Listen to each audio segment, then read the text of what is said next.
Okay, here we are. Welcome to the Media Roundtable Industry Edition, where we continue to bring you out of 5 million podcasts in the library. We have the worst music of all of them. We are working on it. We have professionals trying to fix this around the clock. I am here in what is still sunny Southern California in the Sherman Oaks World Headquarters of Oxford Road, where it's hot outside. And I don't know if I'm complaining or bragging about that because it's still January, but it is really, really hot. I went out in a sweater and it was too much.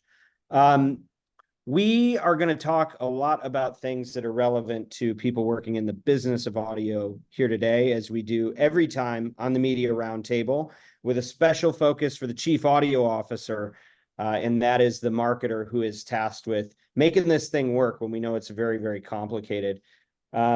I was on a call last week and for something we're going to talk about later around brand safety, and looking at the stats on the industry and time spent listening, and just specifically in podcast, it appears that if you spent the same amount of money in advertising in podcasts, you being like the market, as every other channel gets based on the time that they get, we would probably be about an $11 billion industry right now. And James may check me on those stats later, but we just crossed the $2 billion mark.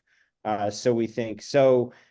Big opportunity out there. And why is it so hard for audio to grow and the podcast industry to get its fair share of the marketplace? Because it's hard to use and it's hard to understand. So we're going to break a lot of that down for you today. I am Dan Granger, CEO of Oxford Road, and I have some very special guests with me today. We have our most creative guy in the building at Oxford Road. I don't know, we're gonna have to come up with a nickname for Stu, but welcome Stu, who leads all of our creative efforts. Welcome to the Media Roundtable. Thank you. And technically Stu is a nickname. The full name is Stuart. So I don't know we if might. that flies. Okay. Is it when I say I'm Dan Granger, is that a nickname because I'm actually We could do Studebaker. I think we can workshop this. The ad wizard is proposed by our producer Haley, and producer Haley does not know that Roy H. Williams is the Wizard of Ads, who is also an audio specialist. So I think that may be taken, but he is a wizard indeed. Well, thank you. It's a pleasure to be here.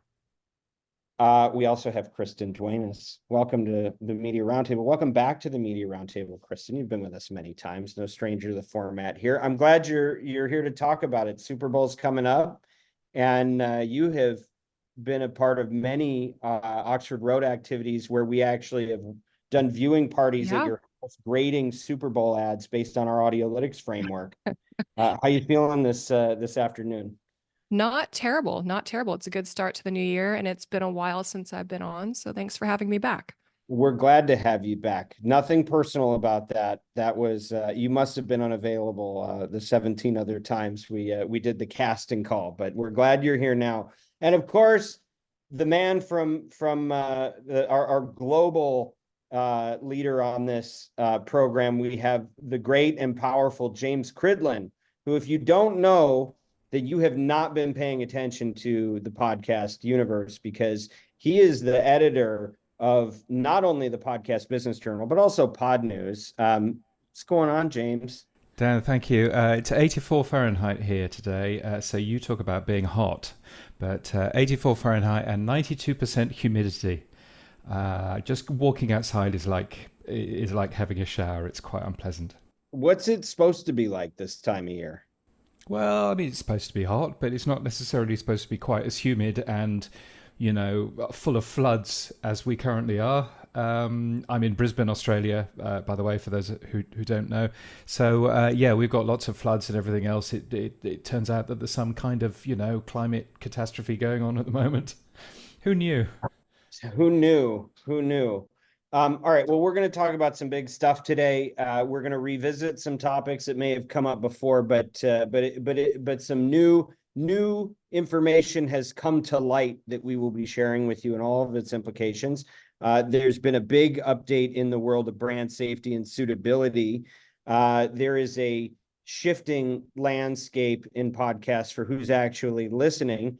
And there's also a question of, is podcast coming to the rescue of TV, its larger, older media cousin? So we're going to get down into some of these topics right now. First things first, I'm going to just share with you guys an article that came out saying that Amazon rides the year-end wave to overtake BetterHelp as the top spender on podcasts. So what does that mean to anybody?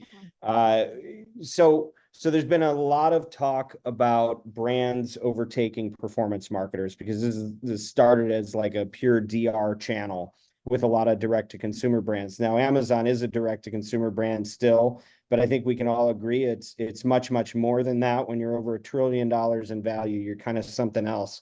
And whereas the top 10 spenders that were propping up the industry were a lot of like more VC-backed startup-y .coms, that's changing. That's changing very quickly. And so just as an example, now it goes Amazon, BetterHelp, Apple, followed by HelloFresh, much like the past. They dropped a fourth, but then you've got Toyota, State Farm, AT&T, T-Mobile, Discover. The place is looking a lot different right now. So what does this mean? What does this mean if you're on the media side? What does it mean if you're on the advertising side? If you're a brand, if you're the chief audio officer, one thing to think about is that as the larger brands come in with different metrics, they may be looking at a lot more upper funnel type of metrics, softer metrics, awareness metrics, or maybe they're not looking at metrics at all. But if you're a performance-driven brand, you're looking bottom of funnel, so you need to see conversions. What this means is that you have to pay attention to the fact that the whole ecosystem is organizing to make it more suitable for the large brands. And that means that they may be doing away with things that were important drivers for performance. And so when you're going into market and you're going to buy, if you're a buyer of awareness, it's, look, you may be getting taken to the cleaners and not know it, but you also may not feel it. It may not be as important to you as long as someone tells you you're getting the impressions. But if performance matters to the business, make sure somebody's expert and somebody knows their way around things like frequency capping. We've seen issues where a brand buys a 30-second spot, not knowing that they could have had a 60 for the exact same price. There's a lot of nuance that you need to pay attention to. So make sure you're paying attention to the changes in the industry as it moves to accommodate these businesses. And my point of view, and I'll open it up for some other thoughts, my note to publishers, which I know everybody wants the big brands. I know you want to kick out the DR guys as quick as you can. Makes sense. It's the way of the world. But something radio figured out in its 100+ year history was that you kind of have to have different product offerings suiting different customer profiles. And what we haven't seen yet is publishers wake up to that and go, all right, look, for the D2C folks and for the people that are looking to measure their ROI up front, we're going to have some product offerings. This is where especially the live reads and the personal endorsements are so important. How do you price that and how do you structure that and create an on-ramp for advertisers who are focused on the KPIs that are going to require that type of nuance? How do you have a different type of offering for somebody that's more awareness driven? Because oftentimes what's important to one is going to be less important for the other. And we're getting big enough that this should not be a one size fits all universe. So that's my hot take for now. Anything you guys want to throw in on that? Yeah, I mean, when it comes to Amazon, that's something they come up a lot because we look at and analyze the top advertisers in audio, and it's like, well, what are they advertising? What is Amazon's dollars being spent on? And it's interesting, the lion's share of it, like around $45 million, is advertising on audio for Audible and Amazon Music. And then they've got a pretty good chunk there for Whole Foods Market and Amazon Prime and Amazon Business. Like, they're all over the place. So just for the listeners and for my own curiosity, it's like, well, what does that mean when Amazon's spending money on podcast? That a big chunk of it is pushing people to their audio properties, and then it's a much smaller slice. So then you see them spending and pushing people to screens for Thursday Night Football or for Citadel. So just when I hear that, it's like Amazon's one of the top spenders. What I wonder is, oh, what are they spending it on? And it's interesting. They're in audio, pushing people to more audio, Amazon Music and Audible. And then they've got Whole Foods, and then they're pushing people to Amazon Prime Video to watch their specific programs. So part of what I'm taking from your point is that it's not exactly a fair comparison, because when you're talking about Amazon, you're talking about like 72 different Yes. things. And yet the part that is true is that it all rolls up to one company, and what that company wants is going to dictate how the industry behaves, right? Exactly. They're throwing around a lot of money. Yeah, like you said, it's not apples to apples, but this is a big brand that sees the value here. For sure. For sure. Well, and one of the things that I think the larger brands are looking for, I think most of the desire to move the industry deeper into programmatic is brands. And Kristen, tell us what the advancements this week are on the programmatic front, because it has significant impact on all of us. It does. It does. And that was a really good segue. Well done, Dan. Thank you. So, I'm working on it. advertisers really turning up the juice on programmatic buying. ComScore put out a survey on programmatic revealing that 62% of ad buyers plan to increase their year-over-year investment in programmatic. Not terribly surprising, all things considered. For the last, 4 years or so, 4 or 5 years, we've been talking about programmatic not being there. It's not ready in the podcast space. And really now we are starting to see just a plethora of our network partners making their inventory available programmatically. So now that the inventory and the reach is there, buyers will follow. So it stands to reason that we are going to see year over year increase in investment. Oxford Road is, well within the range of the numbers that are being talked about in the survey. So I expect that we will see our programmatic buys increase as well. And what they're saying is stable media budgets are anticipated, with connected TV budgets increasing to 17%, right? Taking share from linear TV budgets. So really holding flat TV, if you can compare linear TV and connected TV and kind of hold them in a TV bucket, one's taking from the other, but the budget remaining flat, whereas audio and podcasts are really the only channels forecasted for budget share increase, rising from 7% to 8%. So really we're getting, more and more importance with that programmatic ad buying, especially with like the younger audiences kind of being everywhere. It makes a lot of sense to buy programmatically, lower CPMs, higher reach, getting people where they're actually listening. So as, the shares are increasing for podcasts when it comes to programmatic buying, one thing we really want to take into consideration though, is it's never going to replace host-read ads for performance marketers. Right? We know that host-read ads outperform programmatic or run-of-network brand spots, in an apples to apples, one-to-one comparison. So I think there's room for both. I think we're going to have, space for that programmatic high reach intensity buying, but we also want to make sure that we're holding true to those host reads to get the true performance in.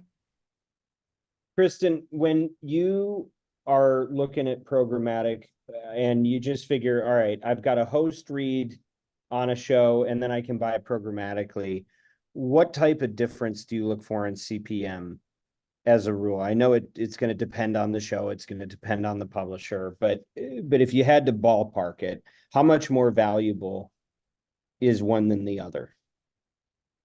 I would have to say 4 to 1. 4 to 1. And 4 to 1 host read, yeah. And for folks that are thinking, oh, programmatic, now it feels like digital, I'm just going to go in. Why, or what are the things that they may not know that are the pitfalls that keep a lot of people from going into that space or causes them to bounce out after they try it? One thing, there's a couple of things, right? Obviously efficiency and rate structure needs to be there. It needs to be inexpensive, especially because you're trading, your host reads for a brand spot that's not going to have the same pull. It's not going to have, for a listener who's hearing their host talk about this product, they say, oh, okay, this is what I want. This host I listen to believes in this, and I'm gonna buy the thing that they're telling me to buy. You're trading that for a brand spot that really sounds kind of more like a normal radio ad spot. It's definitely more skippable. So you're going to want to have true efficiency in that rate structure. And then on top of that, you have to take into consideration that not all networks are created equal as far as visibility goes.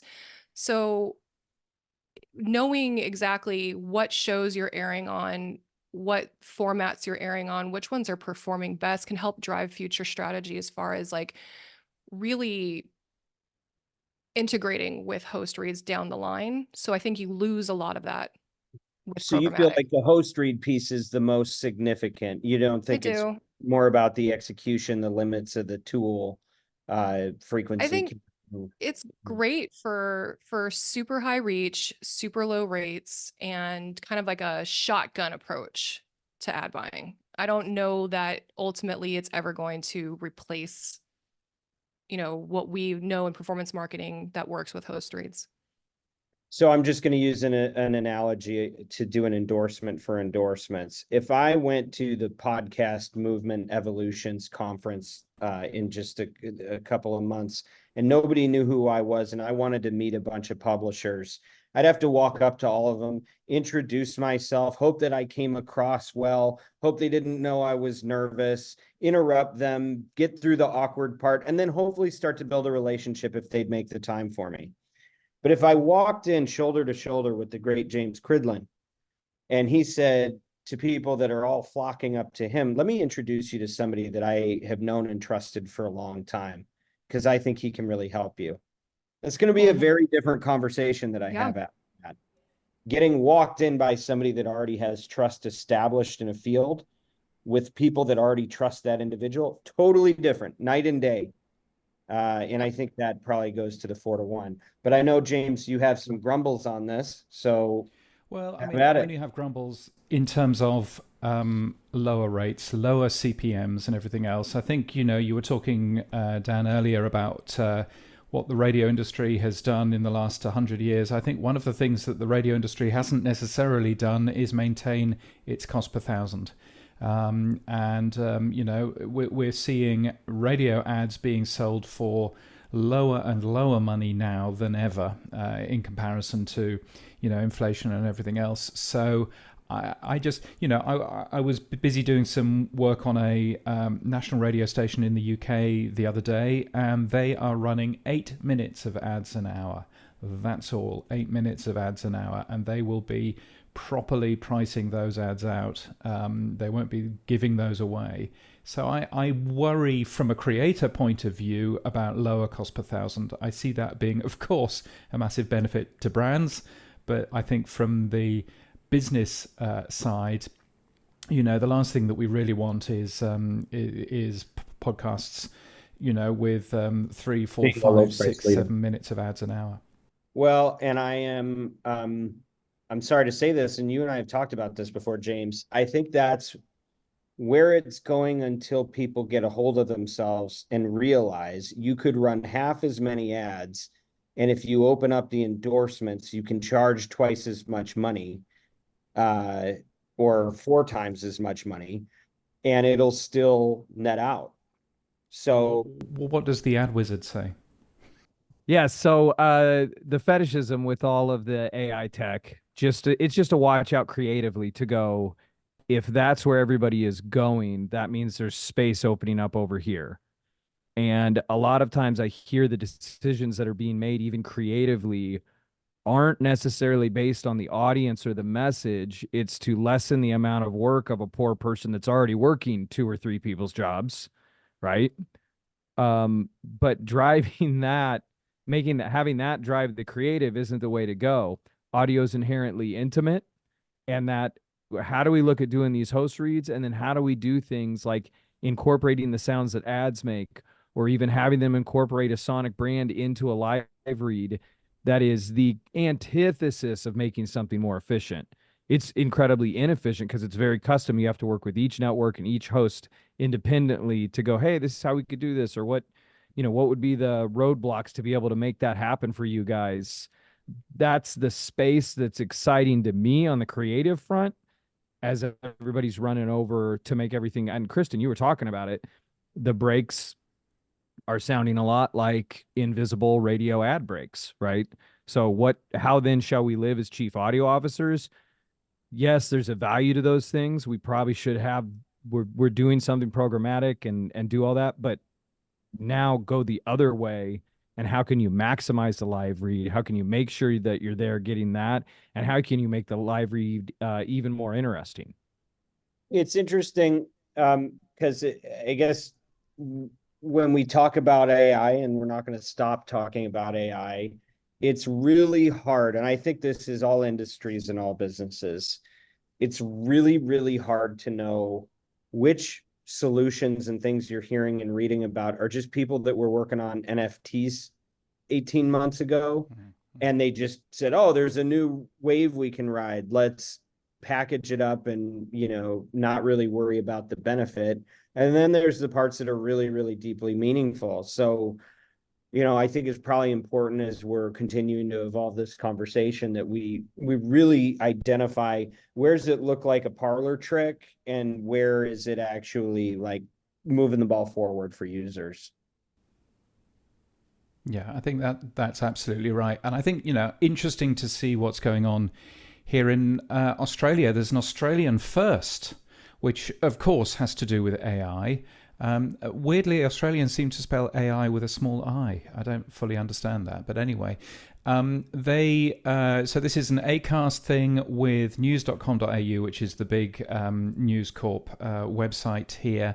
A company called Creative Fix and a company called Audio Stack. So you've put all of those together, and what they're doing is they are producing automated AI-driven ads, which are essentially taking the latest real-time news headlines, advertising news.com.au. I actually have an ad here. Shall I play it?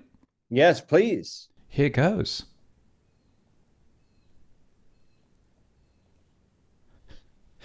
Here goes. Oh, let me press this button. Now, the latest news from news.com.au. Many Australian cities are bracing for their hottest days in years, including Western Sydney, where the temperature on Saturday is expected to soar into the mid-40s, as experts warn of dangerous conditions in some areas. For more on this story and the latest news, be on it at news.com.au. I have to say, that's an AI voice. It sounds kind of okay.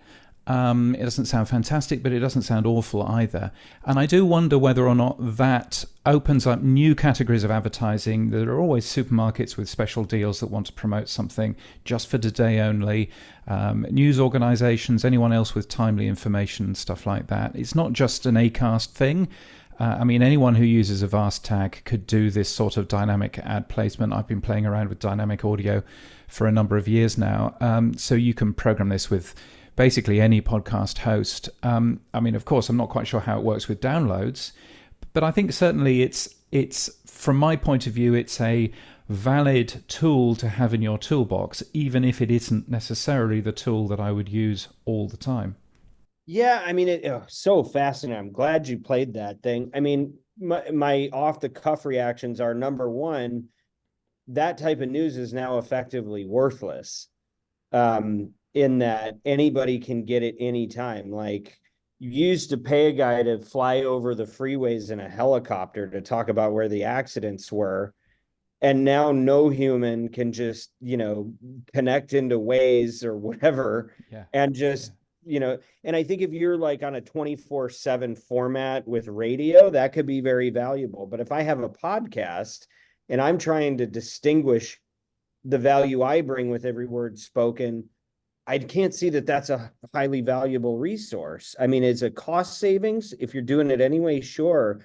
But like, as soon as you do it, you've basically acknowledged that you're not bringing anything to the table that is defensible in any way.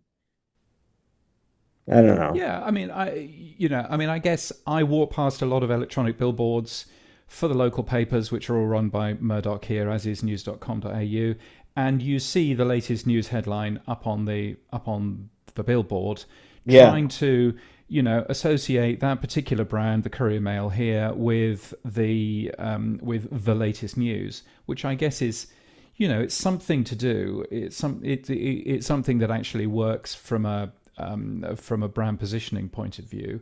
But I do wonder whether there are tools that you can use like that aren't necessarily as obvious, but ways of pulling in AI voices to update something. Stu, I don't know whether you have a point of view on this. I mean, there are tons of tools out there to be able to do this very thing, and partners that we have that we work with. I think the thing that I think of the most is that we say AI voices, they're clone voices. And it's like, this is a photograph, right? We know this isn't the person. This is a photograph of the person That that's Bono. being used. Yes, this is Bono. Okay. And the rest of them. And so it's a clone of a human voice that like actually performed a bunch of words or sounds. And I don't know, I just feel like that's important. And I don't even know if clone voice is the right word, but even the way that we talk about it, I think, can kind of put some people off when you go, I mean, it's a human performer that you are just programming the words in. I think the most important part about this deal, and we're just seeing stuff like with the George Carlin thing, is disclose. Like, listen, if it is an update on the news, I remember driving through Kansas as a kid and they had the farm updates and it was some robot voice back in the 80s, the moisture level for Wichita is, like that has its youths. That's valid. Can we make that sound more human and agreeable? And nobody's thinking I'm being misled here. It's like, I need to know what the rain's going to be so I can do what I need to do. It's information only. The danger zone to me is it the host saying this thing? Did the host even sign off on this advertisement? Like that's where my mind goes when I'm thinking about these clone voices. And then the other piece of it as well is we're using them day in and day out, is that it's like a photograph of a person. It's like stock photography, but it's stock performance of just of the sound. It's just so hard for us to wrap our minds around it because we're so visual. Well, what I like about the use case is that it shows how fast we're getting there. And, we went really deep into connected voice in 2019, 5 years ago. And it was too early. I think, we did some interesting work as a result of it. Kristen, you were deeply involved in our smart speaker focus, right? Yes. And it Mhm. wasn't that it wasn't valuable. It was just a very small market because they haven't figured out how to use tech or didn't have the tech at the time to unlock what's actually possible here. And where I think this is endlessly fascinating and immensely powerful, that's in the short term, I think now, is that you can say, okay, I don't have 3 hours to listen to a Joe Rogan interview. Give me the 26-minute left, the 26-minute version, because that's how long I have till I reach my destination, and focus on the topics that are most interesting to me and have it repurpose that, right? Like, that's when this stuff starts getting cool, when voice commands can get content, a block of content, stretched, and you can laser in on things that are particularly interesting, and it'll actually match with the time that you have available. So I like that we're going in this direction. I like that it's coming faster. But, unfortunately, it seems like it just means a lot of people that have had a job that made sense for a long time, that job's no longer going to be available, and they're going to have to find a new way to apply their talents. And that's, scary and hard, and also good in other areas as well. And let's not forget that Arnold Schwarzenegger has a podcast that is entirely AI. So that is a thing that already exists, and his own children can't tell the difference. So if we can clone Arnold Schwarzenegger's very, very distinctive accent to where it's unrecognizable, I mean, really, what is that opening up for most of podcast advertising? We're talking potential turnaround times on creative and airing AI voices from the hosts that would be much faster than waiting for, recording days and, 1 week, 2 week lead times. I think the future of AI is interesting and we're right on top of it. Yeah, And it's the Terminator. Yeah. I'm probably it's a little bit. it's, yeah, it's like Was it even the this governor, or is was that a yeah robot that, yeah this a lot is of questions that come out of that. It is Skynet. We are already there. But I do, yeah that like it all I started think, with a podcast. and Stu said this over, and I don't think we can say it enough until it gets done. We need rules for disclosure. It's fine as long as you tell them. And I don't think we have that yet. So, the fact that what you just shared about Arnold, that may be news to people who knew that he had a podcast, which means we're not clear enough in our disclosures. I don't know. James, you think that'll happen? I guess I would push back on that a little bit and just say, why would we need disclosure on that news.com.au ad? I mean, that it doesn't matter if it's an AI voice or not. If it's a clone of Joe Rogan, and Joe Rogan is saying, "Hey, it's going to be hot in Sydney today," well, that's a different conversation. But I think if it's just a random voice appearing from nowhere, giving an update on, on the weather and then going away again, that's probably okay, right? I think so. That's where my head's at, is that it's like, I think of like stock imagery, all the brochures or whatever you've seen for different any advertiser where it's like they're not recognizable, so they're somewhat completely exchangeable, and in fact now you can get the AI to make a photorealistic thing of that. Anyway, that's a whole other dimension, but the point is what you're saying, James. Yes, that is how I am thinking of it, is there's a whole tier of stuff that probably doesn't need a disclosure, though it may end up having one, with how litigious things could be over here in the States, where it's like, this is a clone voice, but maybe not. But definitely Build with the in front of a host, live studio audience. Yeah. yes. But with the host, I think that's coming, and it's gonna come on the other side of. I mean, this George Carlin thing is actually really good. Yeah, It's you like, want to okay, explain we what gotta that have is since you've introduced it, Stu? Yeah, so the Dudesy podcast put out a episode, George Carlin, I'm Glad I'm Dead, that allegedly was trained on decades of George Carlin's material as and performed as George Carlin, with a clone of George Carlin, and they're being sued by George Carlin's estate by going, "Hey, you're using copyrighted material. We didn't sanction this. That is not George Carlin." These are the kinds of things that I think we're going to see a few more, like, let's say, car accidents without seatbelts, that are going to finally push us to have to put seatbelts in the cars to go, okay, when it comes to a recognizable talent that has a known audience, when it comes to those kind of shows, you've got to disclose. Yeah, but in that particular case, they did, I mean, the first thing that you heard was somebody else's voice saying, this is built by AI, which, by the way, was a lie, because it wasn't. But this is built by AI, and what you're about to hear is not real. But I don't think that necessarily absolves them from blame. And I think what the court case is all about is obviously using his voice, using his likeness, and it's George Carlin's estate who's taken that to court. I think it's going to be fascinating watching. Well, what I would say is that once you have rules of the road with how to do a disclosure, yes, they said that disclosure goes in one ear out the other. It's a Wild West.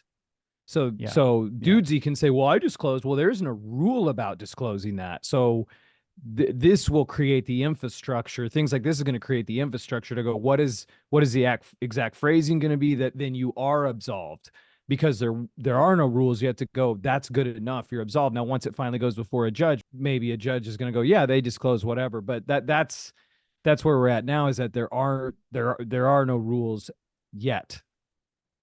Right. And okay, so going back to James's point about, you think they should disclose intellectual property, estates, things like that. That's a separate issue that's going to get worked out. And I think that sounds pretty intuitive that that'll happen. I think, James, you're agreeing that if there's a personality associated, we should disclaim. But if it's just a general newscaster that's AI driven, you're saying you don't think it should. And Stu's agreeing with you, but I'm still on the fence. And the reason I'm on the fence is because as I'm thinking about it, it's like, okay, if I'm a person and I'm reading you the news, I have something to lose if I say something that's incorrect. The machine doesn't have anything to lose if it's incorrect.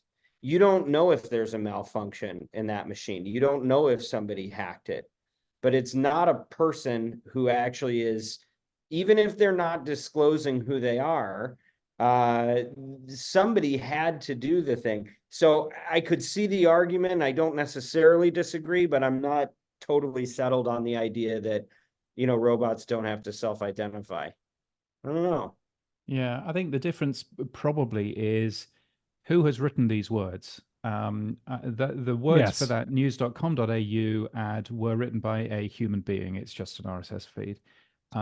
So the fact that it was an AI voice, I don't think needs to be disclosed. If the words were also written by AI, I think that that's a different conversation. And I think all of a sudden it gets really hard. And one of the problems that I now have is, I'm getting an awful lot of press releases every single day. A lot of those press releases are now very clearly bulked up by AI. And a really good giveaway is when the image is also an AI image as well, which you can spot from a mile off.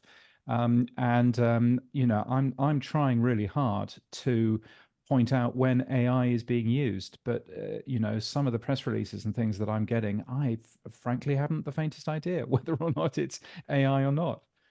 Yeah, and it sounds like you do know. And it is funny. It's like you're so spot on about like the phrasing and the imagery, like it has a whole look and feel. I mean, another story to talk about, an interesting use of AI, I think, is AI generated imagery for advertisements within a video podcast. So there's this new company, Rimbrand, that's a startup that's backed by UTA. And just to use a very specific example, on the podcast Asian Boss Girl, they did an ad for L'Oreal where, and you can see this story in Bloomberg by Ashley Carmen. It's AI generated virtual products are coming to a podcast near you. So you can see this image, but you see these three hosts sitting here. So it's a still image of the video podcast.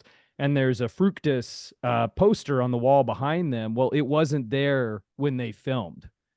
So Rimbrand goes and can find spots in the frame that it can use. And what one of the key people over at Rimbrand was talking about is like, it's so handy with podcasts as video because it's a locked off shot.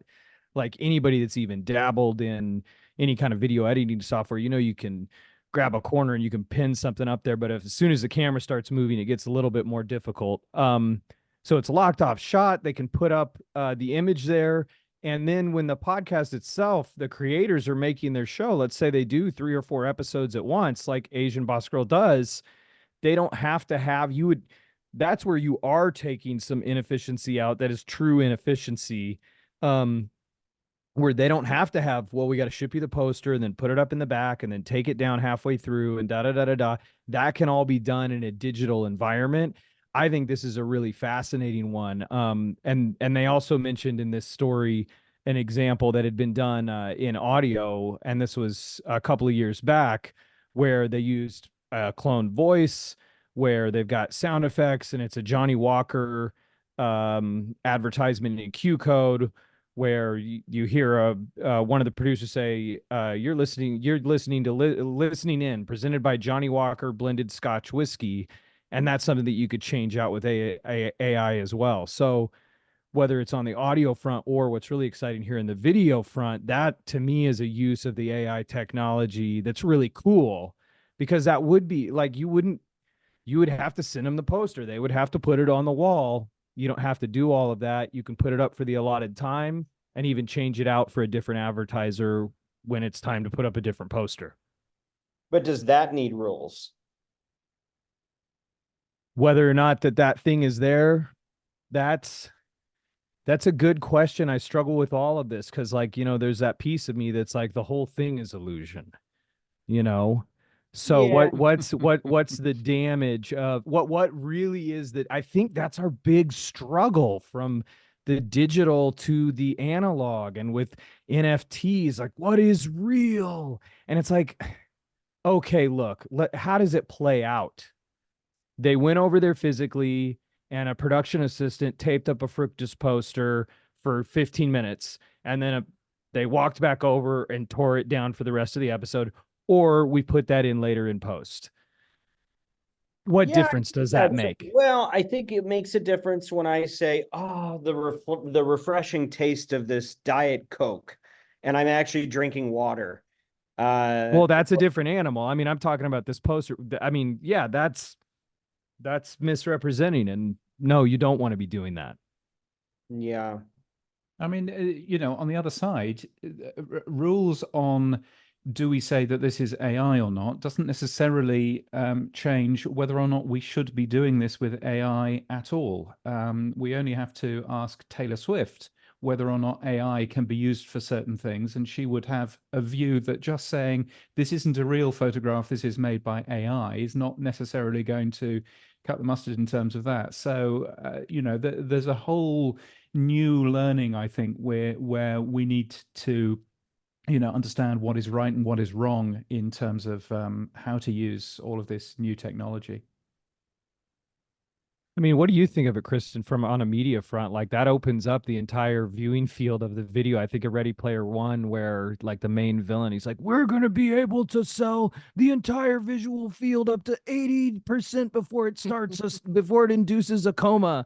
Like, do you see this going disastrously wrong, where all of a sudden I'm watching a video podcast and there's 68 posters behind them? Not necessarily anytime soon. I read the article about Rembrandt, and the way that they've portrayed it is that all of the brands were personally vetted by the hosts. So it's nothing that doesn't align with the podcast brand, right? So there is a certain amount of brand safety in that vetting process. Will everybody have the same set of ethics? No. Maybe not.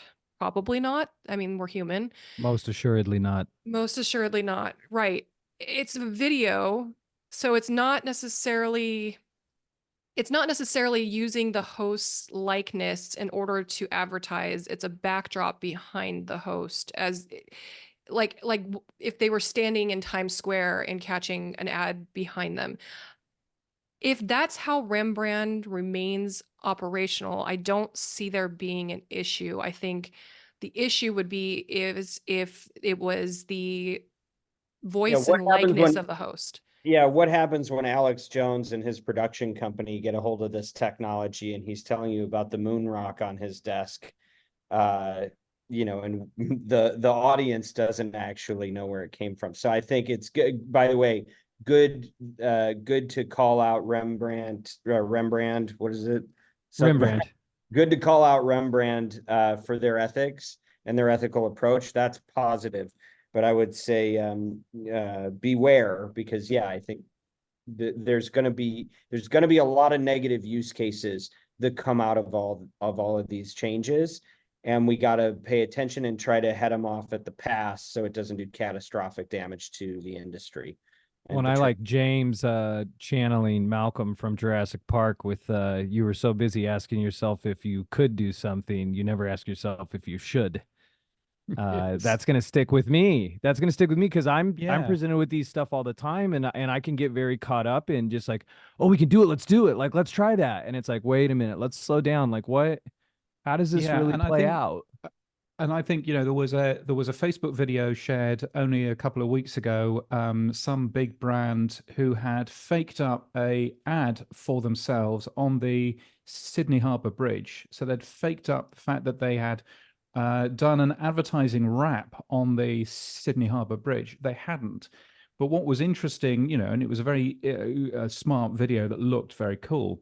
But what was interesting is in the comments, lots of people really upset that what they consider to be a national, monument in many ways, had been desecrated by advertising. And the amount of negative comments in there, and the amount of how dare this big brash American company, because I'm sure it was, how dare they come in and ruin our holy Sydney Harbour Bridge.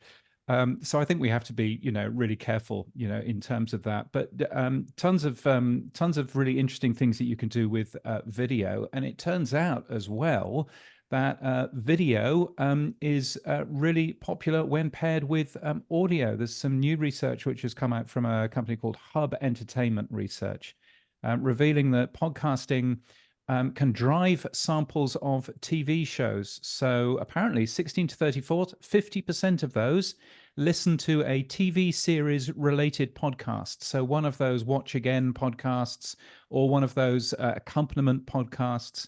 Tons of data about that. One of the other figures that came out was that 50% of 16 to 74-year-olds who listen to any podcasts say that they will be more interested in watching a TV show based on a favorite podcast. So there's some real crosswork going on, in terms of TV networks and podcasting. Who knew podcast advertising works? Yeah, well, I was going to say. Well, first of all, James just that's your T-shirt. Yeah, who knew? James just took the prize for smoothest transition in this podcast so far, and he actually got us out of the AI quagmire. We're never going to leave. Oh, you got us back in. It sounds like he has a full day of work ahead of him. But no, very compelling. Yeah, I mean, I think we kind of talked about this earlier. Like, there's a difference when a host introduces a product to their audience, and it's all about word of mouth. It's an actual organized recommendation and referral at scale. So, I think the question I would have is, does that mean podcast works really well for TV, or does that mean podcast works really well? And I would probably go with the latter, although TV as an entertainment product from an entertainment medium, you already have some good overlap there. Any other thoughts? Yeah, I mean, what I think is so cool about this is, like, we've seen so many comics got turned into movies because they had that IP that they had tested, and it's already all built out. What's so cool about podcast is it's with audio is that you're listening, you're creating these worlds in your mind, just like a book. Like when they take a book and they finally make it into a movie or into a television program, it's just cool to see that dynamic at play, and it makes so much sense. And it'll probably mean even more stories going into podcasts, because the producers are able to go, oh, this is interesting. I can't test it with a comic book. We kind of did that. We've done that. It feels like we're at the tail end of that, but we can pay a few people to get behind some microphones, do this story, see if we got a sign of life. That crowd's already bought in. They're going to show up, and then we can build off of it. That's exciting. I think that's very exciting. I'm curious what Kristen thinks, but the one thing I would just mention here is that actually podcasting could be a way for the TV networks to help maintain interest in shows while they're in between seasons. And that's one of the things that this podcasting research said, that actually, virtually everybody agrees that if you're listening to a podcast about, The Bachelor or America's Got Talent or whatever it might be, that actually during seasons, it just keeps you warm to that show, and everything else. Do you listen to TV shows, TV podcasts? I don't listen to TV shows, but I will say that over the last several years, I've noticed an increase in the celebrity interview shows, where now celebrity guests it's just part of their press junket. It's part of their press tour for any new TV show in between season. Hey, I've got this new season coming up, a movie coming out. And I've found, I'm one of the statistics, I've found different shows that I wouldn't have considered watching, except I heard this guest on Smartless or Armchair Expert and said, oh, this is really interesting. And I'm actively engaged in listening. It's entertaining. It doesn't feel like the hard sell of, oh, go watch this, right? It doesn't feel like the trailer on TV, like in the middle of a break. It feels more organic. And then I remember it after and say, oh, that's right. So-and-so was just on that show and that sounded really cool. I should go check that out on Netflix. So, that there's more than one way in which podcasts are helping drive television viewership. Indeed. Well, and it's become the new whistle stop tour for presidential candidates when we used to have presidential candidates. You guys remember when there was a primary? Oh, what is primary? There Have used you to be have a you big guys got an question mark election on who going the on? front runners were going to be. What's that? I can't believe. Have you guys got an election going on or something this year? Something I've like not that. heard anything No, about there's it. an election. There's an election, but it's the primaries we don't do anymore. Anyway, so James, I know you had a story, something about brand safety, I guess. I'm unfamiliar with the subject. You're unfamiliar with the subject. You're quoted in the press release, Dan Granger. Yes, so this is a company called Seekr, which is an artificial intelligence company. They announced the release last week of Seekr Align, which is nothing to do with teeth. That's the first thing that I thought of when I saw the brand. But no, it's an advanced brand safety and suitability tool. What I think is quite interesting about this is that there are lots and lots of podcast episodes out there where no one knows whether they're brand safe, whether they're brand suitable. There is a big, big, big long tail. And what Seekr Align, my understanding of it is that it will help brands and ad agencies understand all of those hundreds of thousands of podcast episodes, which they should be advertising alongside. So I think that this is good for the industry. You're actually quoted in this, Dan, so I'm guessing that you know rather more about it than I do. I forgot all about it. Okay, thanks for jogging my memory.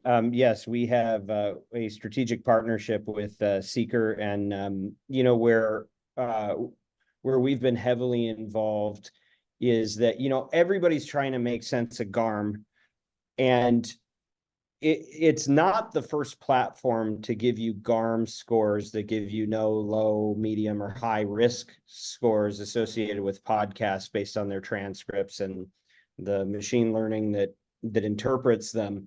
That part is not new. But what is new is that I think this is a level up in terms of the actual usability, because one of the things that happens if you've ever gone into these platforms and you go, okay, let's see what they did with millions of minutes rated. You actually go into it, you see, oh, I noticed that Cridland's show has low civility and high instances of violence. And so when you go, well, how did that happen? That's not the James Cridland I know. And so you go and you click in, and you see what episodes over-indexed, and it's like, oh, this is a show that was high risk of violence. And then you go, okay, I'm going to click into that, and you go and you actually see the text that flagged it. Well, if you do that, what you find is a preponderance of bad examples where the tech failed. And most of the end users who are starting to pipe this into programmatic and make decisions have no idea of the volume and concentration of false negatives first. And there's also false positives. But as great as technology is, it has limitations. The team at Seekr is fantastic. We've had partnerships with at least 3 of these groups. So my biases are coming out of my nose. But what I will say is, one of the really exciting things is you can actually go in as a publisher and flag where you feel you've been misrepresented by the system, and it immediately goes to their team to course correct the way the machine is reading those statements. And so what I think is happening is very quickly you're getting not only a brand safety analytics tool, but you're actually getting one that you can believe the results. And that's very, very powerful stuff. The second thing, and we've talked about this in the past, is the civility score is the hero metric on this. And that is something that we've been involved with since the name civility score, since the idea of civility score, because what it does is it takes the question away from the nouns and moves it more to the adjectives or the statements of about people. And instead of just saying, okay, well, because there were these violent words, because James is always using the word shot in his podcast. And even though he's talking about the basketball game, they think he's talking about shooting people. Well, instead of just focusing on that, civility score says, okay, well, how are the points being made? Is it being done with personal attacks? Because I think one of the big problems we have, at least in this country, is that people are making their points by dividing people and exploiting differences, and they do it by labeling other individuals in the way that they make their points. And most of this stuff doesn't need to be personal. And so part of the strategy behind this and part of the future vision is that we have an open podcast ecosystem where maybe anybody can be platformed, but not everybody gets rewarded for bad behavior, because it's going to be known if the way that you make your points is by taking somebody else down in the process. Stu, did you have anything on this? I think that that's fabulous. That is the well, no, really it is. That's the real question. And I think like the real world example wasn't it? It was Office Ladies. They're always talking about shoots on their show. And and they were identified as oh, this is violent, right? And it's like, oh, that's interesting, shooting. I think my thought is kind of more global, and it goes back to just AI rules of the road. Is like, who's minding the shop? Like, you know, in a similar experience, we did some AI creative testing with some folks, and it was good, and you could kind of zoom in on a couple of things that was like awesome. But if we really dug in and looked at it, there was these outliers where like a top rated ad and a bottom rated ad, they were identical, but you had to look a couple levels down. And then that kind of makes the whole thing, you go, what are we even really measuring here? But what I love about all this brand safety and suitability stuff, I guess it's two thoughts. One is, if you are using any kind of these AI tools, still there needs to be somebody with their brain engaged that cares about the result, that is minding the store. That's one. And then two, I think it's not just good for these tools, it's good for us as people and as professionals. It's like, that's really the metric, is the personal attacks, right? We need to be able to talk about any ideas, but that gets me excited about it, to go like, oh wow, we can change the reward structure based on that. That would be fantastic, and it makes sense. Well, and you know, a lot of this is a passion project for us, but there is a commercial viability. And you know, so part of the story is that we believe that, you know, if the podcast industry is to meet the stated projections of going from 2 to 4 billion in 24 months, this is the type of thing that is required to help us get there. Because right now there's a lot of blind faith, a lot of assumptions, and a lot of fear that push people out of sponsoring the channel. And we think by making it a safer, easier to identify content that aligns with your values environment, we're going to see a net positive. So final story, I would say let's go to Kristen, and some about podcasts getting cool again. What's happening there? I dislike the word again. Cool? I feel like podcasts were never not cool. Arguably, podcasts have been cool forever. It's just taken people a minute to catch on. Podcasts have shifted from niche to mainstream, and you know, you've got a lot of diverse creators attracting younger audiences. YouTube's really stepped into the game now, where it's the largest listener base, which makes a ton of sense. More and more traditional podcasters are now realizing, oh yeah, I should be on the YouTube, and are pulling a different audience there. So I think, you know, podcast still cool. The article that we're referencing here was a blog post, really. It was more of like a love letter to podcasts. They called out Gen Z and millennials making out the majority of weekly podcast listeners, and said that boomers had to catch on. And you know what I noticed there is Gen X was completely overlooked again. We often are, which I dislike tremendously. But you know, elusively, Gen Z and millennials are making up the majority of weekly podcast listeners. Boomers still haven't caught on, and Gen X is just quietly here listening to podcasts like we always were, always thinking they were cool. So get rid of the again. Podcast still cool. Podcasts have been cool. I had lunch with somebody today who works in the industry, and they were talking about how, like, it's losing its shine and all that. And I'm like, well, what changed? Like, did we go from 5 million to 4 million podcasts? Like, are there not enough good ones, or did the good ones go away? But it's like, I don't know. It feels like the hype cycle on podcast got so intense that it's like the business is great, audience, time, revenue, all of it's growing, but it's like, oh, but you're not as buzzy as you were, so you're not on as many listicles talking about podcasts, so therefore it's losing its edge. And I'm like, come on, Right. this is nonsense. But I always hate the trend. Sorry, I James. mean, I kind of think it's like, podcast was cool as an up and comer, and now podcast is like more grown up, and turned out that cool kid turned out to be a cool adult too. And so it's like, Oh, yeah. yeah, and I think the news hype cycle is just big. I mean, I can just think of some lunches I've had where it's like, it's just those headlines get glommed onto. It's like, hey man, so this podcast dead? How's it going over there, you guys? It's like, what? Just because we found out that you can't just throw any celebrity into a podcast. Yeah, my takeaway on it is just that I feel like podcasts are all grown up. They're growing up. They're now a young adult. They're in college, and they still are. They're still pretty cool. They're just not maybe as like they're not going and lighting stuff on fire with their friends like they used to be when they were in junior high.